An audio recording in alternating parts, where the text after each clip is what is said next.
வணக்கம். ஹரியானா ஜம்மு காஷ்மீரோட தேர்தல் முடிவுகள் வந்திருக்கு. ஜம்மு காஷ்மீர் காங்கிரஸ் கூட்டணி வசமும் ஹரியானா பாரதிய ஜனதா வசமும் போயிருக்கு.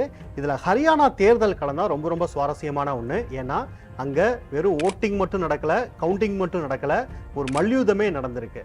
ஆமா, நம்முடைய மல்யுத்த வீராங்கனை வினேஷ் போகட் காங்கிரஸ் சார்பா அங்க கிளம்புறாங்கனாங்கல்ல, அவங்களுக்கும் அவங்களுடைய ஆப்போனண்ட்டுக்கும் தான் ஒரு மல்யுத்தம் நடந்திருக்கு. அவங்களுக்கு வெற்றிங்கிறது அவ்வளவு எளிதாக கிடைக்கல.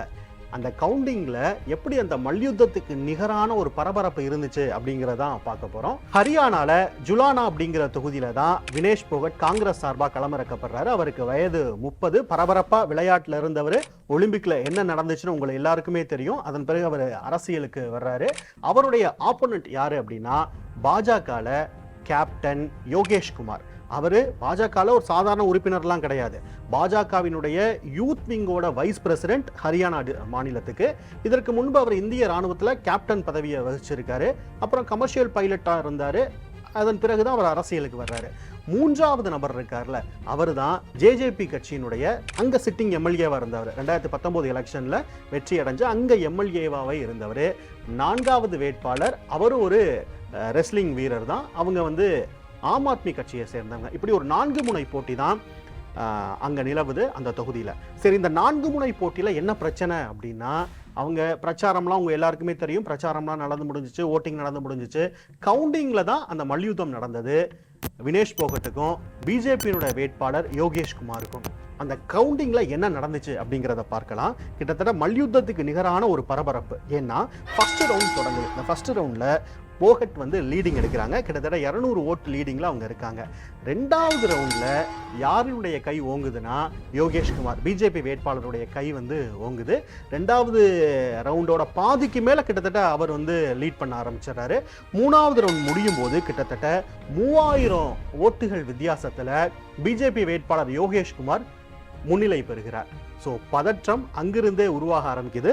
4வது ரவுண்டும் யோகேஷ்குமார் கையில தான் இருந்துச்சு. 4வது ரவுண்டோட முடிவுல கிட்டத்தட்ட 3000 ஓட்டு அப்படிங்கிறது வித்தியாசம் இருக்கு.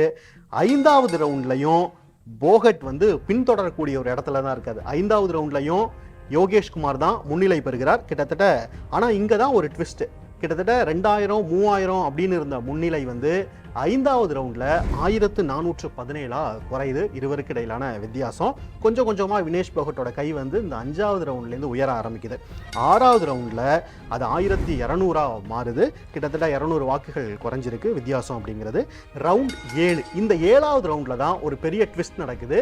அங்கதான் வினேஷ் போகட் தன்னுடைய ஆப்போனண்டான யோகேஷ்குமாரை மிஞ்சக்கூடிய ஒரு இடத்துக்கு வர்றாரு. இருவருக்கு இடையிலான வித்தியாசங்கிறது அந்த 7வது ரவுண்ட்ல பெருசா இல்ல, 38 தான். 38 வாக்குகள் வித்தியாசத்துல 7வது ரவுண்ட் அப்ப வினேஷ் போகட் லீட் எடுக்க ஆரம்பிக்கிறாரு. 8வது ரவுண்ட்ல ஆட்டம் முழுக்க முழுக்க வினேஷ் போகட் கிட்ட வருது. 2100 வாக்குகள் வித்தியாசத்துல அவர் முன்னிலை பெறுகிறார். 9வது ரவுண்ட்ல 2 மடங்கா மாறுது இந்த வித்தியாசங்கிறது. 4130 வாக்குகள் வித்தியாசத்துல முன்னிலையில இருக்கிறாரு வினேஷ் போகட். ரவுண்ட் 10, 10வது ரவுண்ட்ல போகட் 4142 வாக்குகள் வித்தியாசத்துல முன்னிலையில் இருக்கிறாரு.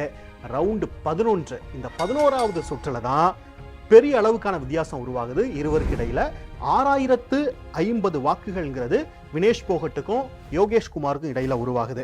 ரவுண்ட் 12, இந்த 12வது ரவுண்ட்ல இருந்து தான் ஒரு பதற்றம் தொட்டிக்கொள்ள ஆரம்பிக்குது. அதற்கு முன்பு 6000 இருந்த வித்தியாசம் அப்படிங்கிறது ரவுண்ட் 12ல 4684 குறையுது. 1 மணி ரவுண்ட் 13 ஆரம்பிக்குது. இங்க வாக்கு வித்தியாசம் அப்படிங்கிறது இருவருக்கு இடையில 5231 இருக்கு. கடைசியா 14வது ரவுண்டு வருது. இந்த 14வது ரவுண்டு அப்படிங்கிறது அதே மெயின்டைன் ஆகுது, 5909. இறுதி ஆட்டம், இறுதியான சுற்று அப்படிங்கிறது நெருங்கிருச்சு. கிட்டத்தட்ட 12வது சுற்றிலேயே வினேஷ் போகட்டினுடைய வெற்றிங்கிறது உறுதி செய்யப்படுது. கிட்டத்தட்ட அவர் வெற்றி அடைந்து விடுவார் அப்படிங்கிற ஒரு முடிவுக்கு எல்லாருமே வந்துட்டாங்க. அந்த சூழலுக்கு ஏற்ப 15வது ரவுண்ட்ல அவருடைய இருவருக்கும் இடையிலான வித்தியாசம்ங்கிறது 6015 அப்படின்னு மாறுது. ஆகையால் 6015 வாக்குகள் வித்தியாசத்துல வினேஷ் போகட் வெற்றி பெறுகிறார். வினேஷ் போகட்டினுடைய வெற்றி அப்படிங்கிறது ஏன் ஹரியானாக்கு ரொம்ப ரொம்ப முக்கியம் அப்படின்னா, அவர் புதிதாக அரசியல் களத்துக்கு வந்தவர். அது ஒரு காரணம்.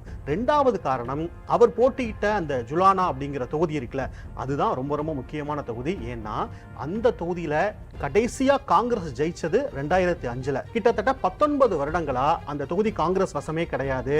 எப்படி அவருக்கு மல்யுத்த களம்ங்கிறது ரொம்ப டஃப்பா இருக்குமோ அது மாதிரி தான் அந்த ஜுலானா தேர்தல் களமும் வினேஷ் போகட்டுக்கு ரொம்ப டஃப்பா இருந்தது. 19 வருஷத்துக்கு அப்புறம் காங்கிரஸுக்கு அவர் வெற்றியை ஈட்டி தந்திருக்கிறார் அப்படிங்கிறதா அதுல ரொம்ப முக்கியமான ஒண்ணு. இன்னொன்னு, வினேஷ் போகட்டுடைய உறவினர்கள் நிறைய பேர் அந்த தொகுதியில வசிக்கிறாங்க. அது அவருக்கு ஒரு சாதகமான அம்சமா மாறி இருந்தது. இதுல இருக்கக்கூடிய இன்னொரு விஷயம், 4 முனை போட்டி இருக்கும்போது வாக்குகள் கடுமையாக சிதறும். ஓட்டு வித்தியாசம் இருவருக்கும் கம்மி அப்படிங்கிறதுக்கான காரணமும் இந்த 4 முனை போட்டியை சுட்டி காட்டுறாங்க. இப்படிப்பட்ட ஒரு டஃப்பான ஃபீல்டில் அவங்க வெற்றி கோப்பையை ஏந்தி இருக்காங்க வினேஷ் போகட். பொதுவாக ஒரு விளையாட்டு வீரருக்கு வெற்றிங்கிறது அவ்வளவு எளிதாக வசப்படாது. அவர் அதுக்காக போராட வேண்டியது இருக்கும். ஒலிம்பிக்லையும் பார்த்தோம், வினேஷ் போகட் கடுமையாக போராடினார். அதே தான் அவருக்கு அரசியல் களத்திலையும் நடந்திருக்கு. விளையாட்டு வீரர்களுக்கு அது ஒரு எழுதப்படாத விதியாவே இருக்கு. போராடி தான் வெற்றி பெறணும் அப்படிங்கிறது. அதுதான் அவங்களுடைய வெற்றியின் சிறப்பாகவும் மாறி இருக்கு.